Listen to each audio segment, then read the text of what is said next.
The movie begins with Courtney Holmes driving her car. She's with her younger sister Tessa. The two are having a pleasant conversation when Courtney gets distracted by her phone. Unfortunately, she hits a truck and swerves off a bridge and into the lake. 9 years later, Courtney is a medical student doing her rounds at the hospital. When checking on a patient who almost died earlier that day, Courtney asks her if she remembered anything from the time her heart stopped, making the patient ask her in return if she's lost someone. Ray and Marlo, who are also medical students, are also working at that hospital. They are arguing over who is going to treat a patient because both of them want to treat the patient. Later in the evening, Courtney goes to the library to do some research about the afterlife. She appears to be obsessed with the idea of the afterlife. Her reading is interrupted when she hears her classmate Sophia Manning crying at a table nearby. Courtney decides to go check on her and learns Sophia is under a lot of stress and pressure from her mom. She also complains about how difficult medical school is. They leave the library together, and Courtney invites her to share a little side project she's working on, to which Sophia answers with a maybe. The next day, Courtney, Sophia, Marlo, Ray, and their friend Jamie are in class getting scolded by their teacher for not answering his questions quickly and well enough. Ray eventually manages to give the teacher the correct answer when everyone else doesn't know what the answer is. Afterward, Sophia works at a doctor's event with Jamie, who doesn't need the money because he's a trust fund kid. He says he does it because he's this super hot caterer. Sophia sends a selfie to her mother to show her where she is and admits her mother has moved in with her just to keep tabs on her. After doing more rounds in the hospital, Courtney invites Jamie to have fun with her later at the hospital's basement, which Jamie misunderstands as her asking to have a romantic encounter. When he accepts, she asks him to take the service elevator because there are no cameras there. Later at night, both Sophia and Jamie join Courtney at the hospital's basement as she requested. The basement is a fully functioning hospital that never gets used. It's there in case of emergencies. Courtney explains to them what her project is about. She's been searching for the region of the brain that is responsible for near-death experiences, so she wants to map the process the same way they map a seizure. To do that, she wants her friends to stop her heart while she's in the image scanner, and then bring her back after 1 minute. Sophia doesn't want anything to do with it, but Jamie accepts. He stops Courtney's heart with a combination of drugs and the defibrillator, effectively killing her. While Sophia and Jamie keep an eye on the scanner and make sure it's recording, Courtney has an out-of-body experience. She sees everyone inside the hospital and then the roof before going around the whole city. When the minute passes, Sophia and Jamie start the resuscitating process, but they aren't able to bring her back. Sophia pages Ray asking for help, and he rushes out of his office when he sees the message, so Marlo sees him leave. Courtney continues her journey. Now she sees the room she is in exploding before appearing at a bridge filled with glowing lights. This vision ends, however, when her friends finally manage to bring her back with the help of Ray's smart guidance. Ray is the smartest, and without him, they may not manage to bring her back. As Sophia calls Courtney crazy, Marlo arrives and demands to know what's going on. Moments later, the five of them go to Courtney's place, where she tells them what the experience was like. She calls it pure energy, and she says the energy was almost sexual. Together, they watch the scanner recordings and notice bolts of lighting appearing on different areas of the brain. Ray decides to leave because he thinks this idea is ridiculous.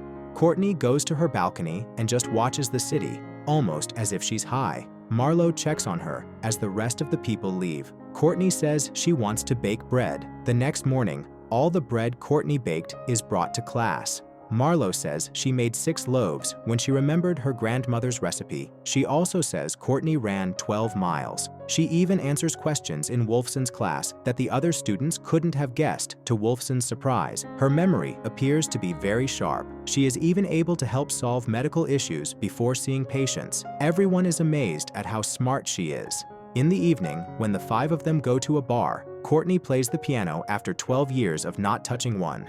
Her friends are impressed by the way she can access everything she's ever learned, calling it rewiring of the brain. Ray still thinks these experiments are a bad idea, but Jamie is excited and decides to go next. Later at her apartment, Courtney thinks she hears a noise in the shower, so she moves the curtains to check.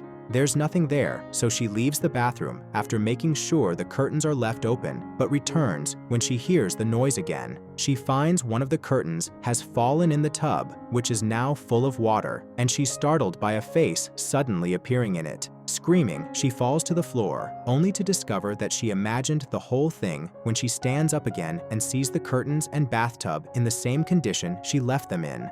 The group, including a still skeptical Ray, goes ahead and helps Jamie flatline next.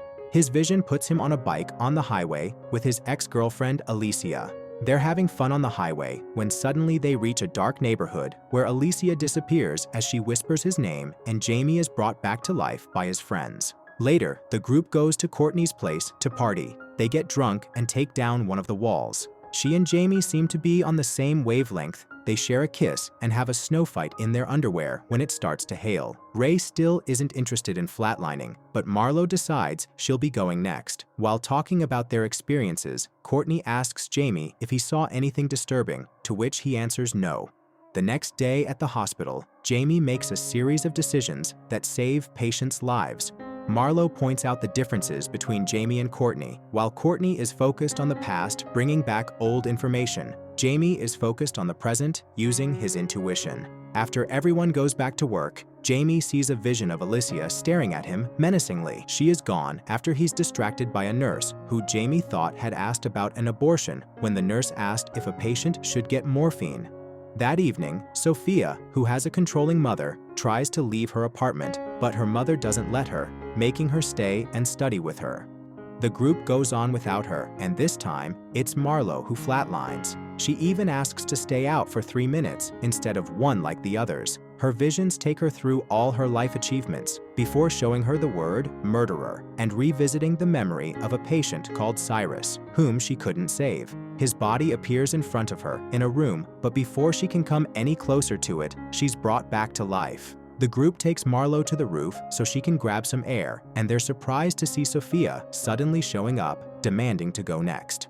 Ray disapproves, but Sophia insists that it's unfair that the rest get an academic advantage because they have expanded their consciousness. She's told that the cleaning crew will arrive in 20 minutes, so they won't have enough time to help her flatline, but she doesn't care. They all help her flatline. Sophia flatlines, and her visions show her teenage days. Her mother was constantly pressuring her to be a good student, causing Sophia to get jealous of her classmate Irina when she was doing better than her at school.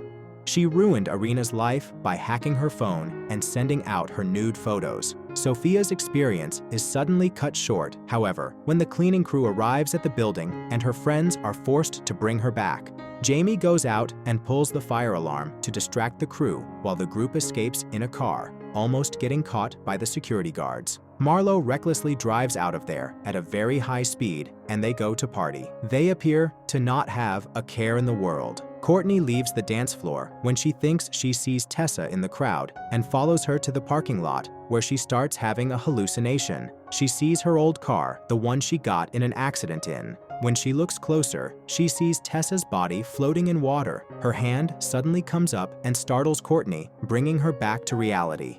Meanwhile, Sophia is euphoric thanks to her flatlining experience, so she takes Jamie back to her apartment and makes love to him. Her mother can hear them and tries to make them stop, but the two don't care and keep going until they're done. After Jamie leaves the apartment, Sophia's mom tries to scold her for bringing a man over to her place, but Sophia finally stands up to her and tells her she's moving out. Marlo and Ray also leave the party together. When they make it to Marlo's house, she convinces him to come inside by saying she has something important to tell him.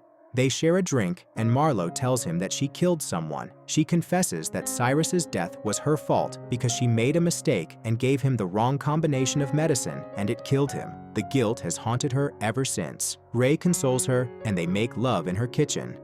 A couple of hours later, Courtney goes to the bridge where she lost her sister and remembers the accident, desperately crying with guilt. Jamie returns to his boathouse and has a vision as well. First, he thinks he sees Alicia crying on his bed. Then he hears a baby crying under his furniture. He finds a baby blanket as Alicia approaches him from behind, but she disappears when his phone rings. It's Courtney, who is calling to tell him about her visions. Jamie tells her to stay home and he's coming to check on her. Courtney enters her apartment and hears music coming from the radio. After turning it off, she records a video on her phone, apologizing and admitting the real reason behind her experiments was to see her sister again, not scientific discovery. A light is suddenly on in her room and the radio starts playing again. Courtney goes to investigate and finds Tessa writing at a desk, looking like a ghost. The ghost starts chasing Courtney around the apartment and also appears outside when Courtney climbs out of the window and onto the fire escape.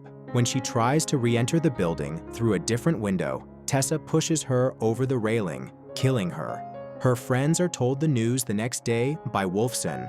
Wolfson asks if they knew if something was wrong with her, but they deny knowing anything, worried that their experiment will get them expelled. Marlo thinks they need to talk about the visions they're having, but Jamie points out the priority is to destroy all evidence of their experiments, or they'll be found when the school investigates Courtney's death. Jamie says he'll break into Courtney's apartment to get anything incriminating and tells the others to get rid of their notes. Sophia tells Ray they should have listened to him, and Jamie tells him he can walk away, but Ray wants to stick with them. When night falls, Marlo gets a call from Jamie while working at the hospital. He tells her he and Ray found Courtney's computer and notes, but not her phone, which should be in the morgue, so Marlo should retrieve it since she has access to it. Marlo goes to the morgue and quickly finds the phone in the file cabinet. She's about to leave when she notices Courtney's name on the body list. She decides to take it out and look at it, which makes her really sad. After putting the body back, Marlo has a vision. She sees the word murderer painted on the refrigerated unit and gets a call from Courtney's phone. She picks it up and hears a creepy voice calling her name right before the power goes off. She turns on the flashlight on her phone and sees all the doors from the unit are open. A dead Cyrus resurrects and startles her. She screams and turns on the lights and snaps back to reality. Jamie is having issues as well. His shower suddenly runs out of water and his radio starts playing baby music. He only manages to stop it after disconnecting it with a knife. Then he hears a voice whispering his name and a woman crying before Alicia appears in front of him. Jamie rushes out of the boat when a hand touches his shoulder. However, Alicia is waiting for him outside, and when he sees her, he falls into the water. He swims to the dock and screams when a figure stabs his hand. The group gets together to watch Courtney's recording, and after hearing her talk to Tessa, Marlo comes to the conclusion their sins are coming back to haunt them.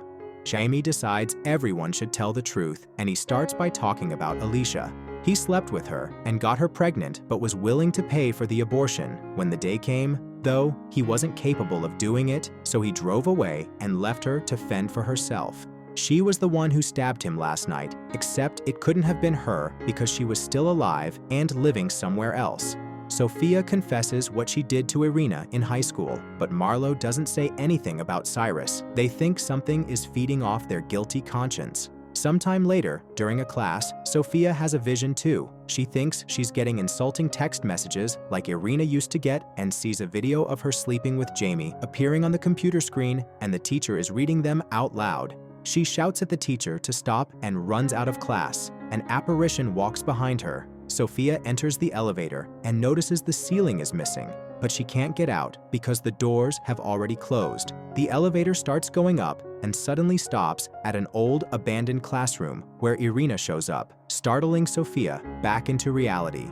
Ray visits Marlo at her house to tell her he's discovered she changed Cyrus's autopsy report to make his death look like an accident instead of a mistake, and asks her to come clean to the dean. Marlo refuses to do it because it'll destroy her career. Ray tells her that then she shouldn't be a doctor. Meanwhile, Sophia asks Jamie to go with her to see Irina. She confesses to her that she was the one who sent out her pictures and apologizes for her actions. At first, Irina is not interested in what she has to say and walks away. She, however, changes her mind and accepts her apology. Jamie is inspired by this, and he calls Marlo and tells her to take responsibility and apologize to whoever she wronged. He doesn't know that whoever Marlo needs to apologize to is dead. Jamie goes to see Alicia to apologize. He discovers she never got the abortion and she's been raising their son alone, so he admits having been a coward and says he wants to help from now on. Later at night, Marlo is at her house reading about the afterlife when she starts having a vision again. She finds herself at the bottom of the dark, empty pool with Cyru's body in front of her, but she wakes up when she touches it. It's already morning when she leaves the house in her car, crying as she drives. Another hallucination begins on the way. A pair of hands put a plastic bag around her head, making it hard to breathe and causing her to crash. Ray gets a message from Marlo saying she needs to stop all this, so he calls Sophia and Jamie to help him look for her. Ray, Jamie, and Sophia frantically try to find Marlo after they fail to get in touch with her. Ray finds her car in the hospital parking garage and realizes where she is. The three rush to the basement to find that Marlo has already flatlined herself. She tries to find Cyrus and asks for forgiveness, but Cyrus attacks her. Marlo's friends try to revive her, but she won't wake up. Ray grabs a needle and injects adrenaline into her heart. Marlo starts to get pulled back to life when she sees Courtney telling her she needs to forgive herself. Marlo then wakes up. A couple of days later, Marlo accepts Courtney was right and goes to see the dean to accept responsibility for what she did. The dean puts her on probation. Afterward, she and Ray throw Courtney's computer into the river so nobody tries the experiment again. Jamie resolves to stay in the area to be near Alicia and their son. The movie ends with the friends going to a restaurant where they hear the piano piece that Courtney played. They then drink to her memory. Thank you so much for watching. Please like the video and subscribe for more videos. Goodbye.